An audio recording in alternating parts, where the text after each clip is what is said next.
Hi, I'm Casey, your business buddy. Welcome to this session of Start Small, Grow Big.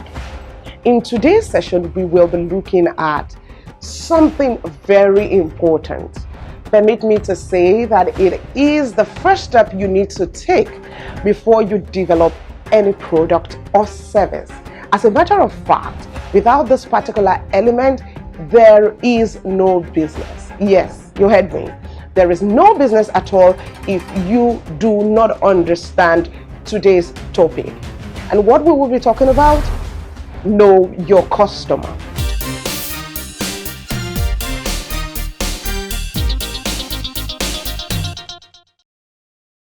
Your customer is all that matters in your business. Permit me to sound a bit extreme. Your customer is all that matters in any business. Every other thing you will try to do in that business, whether it has to do with a product, it has to do with how you sell, it has to do with how you organize your company, whatever else it is that you will be doing rises and falls on who the customer is. I'm sure you've heard the word or the phrase, the customer is king. I know many people have disagreed with this fact, but the truth is the day a customer ceases to exist in your business, that business dies a natural death. Because it is the customer that would eventually consume whatever it is you have produced and give you money in exchange for the value you are providing. And so it becomes very important that you know this customer critically. Not knowing your customer would lead to a lot of losses. It would lead to wastage. It will lead to burnout. You will burn out with time. You will burn out with your efforts. You would lose your enthusiasm. And at the long run, you would lose a lot of money. Knowing who your customer is helps you determine what your product should be, the look and feel, what it should be able to provide, and every other thing that is involved in offering that product or service. So as we do a deep dive on who your customer is, we will be looking at a micro profiling and a macro profiling of your customer. When you macro profile your customer, there are basic questions that you ask. Who is this customer? You give a generic definition. So you would most likely say this customer is male, female, a child, young, aged, old, nursing mother, pregnant woman. You know, the list goes on and on. Some people go deeper to categorize who this customer could be. Maybe a vegetarian, a healthy eater, the list is endless. But this generic definition is definitely not enough for you to have profiled a customer. Part of the things you do on the macro profiling is to say how many are they, and this question simply answers the question of the market size. Still speaking about the customer, where can they be found? Where is their location? This question in particular becomes very important in this contactless age. It's important to know if more of your customers are can be met physically or if they can be met virtually. This makes a whole world of difference, especially when it has to do with product delivery or service delivery. Today, we would look intently at micro profiling your customer. This is what they call a customer avatar. You need to produce one. You should have one.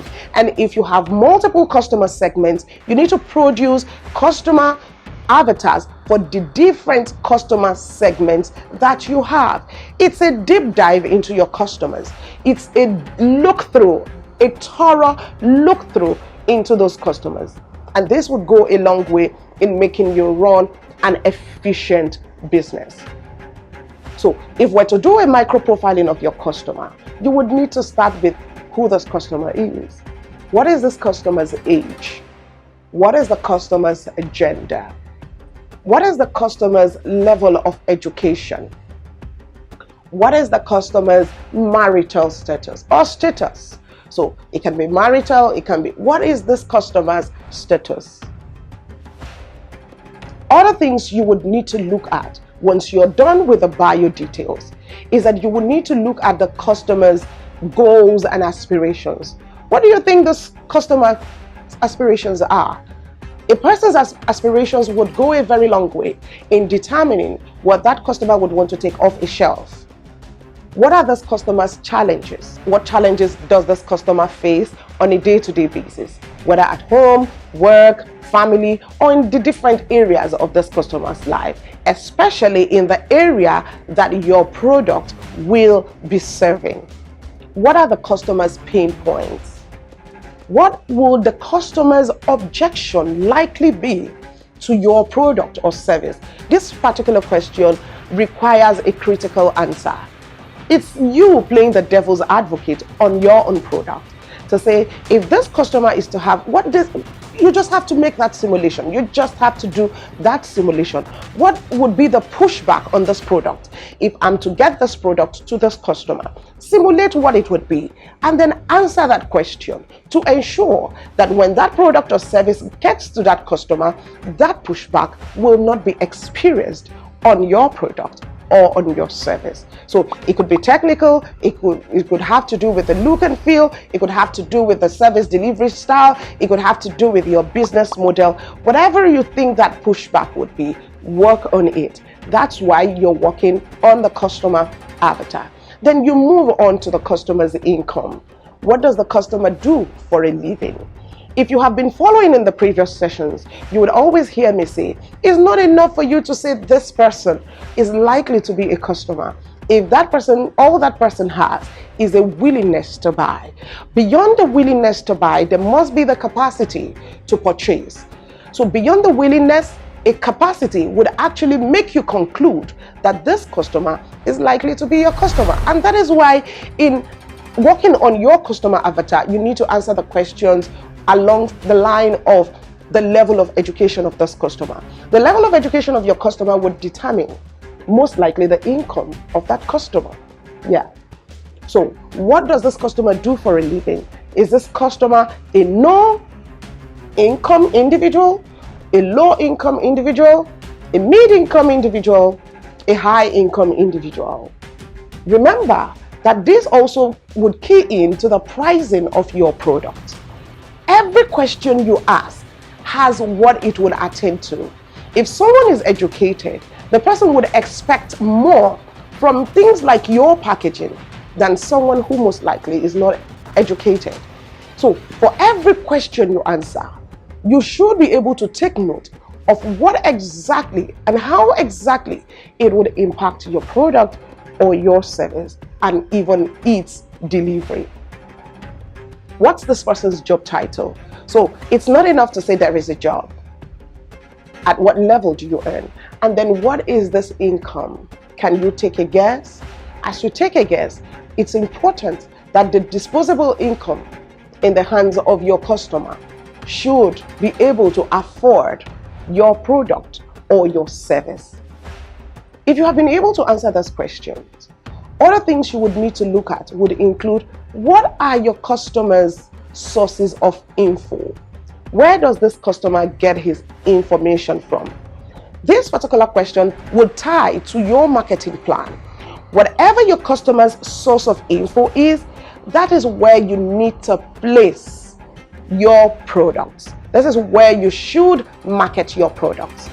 Is the customer's source of info in blogs, in articles, online, in the news, amongst friends, within the community?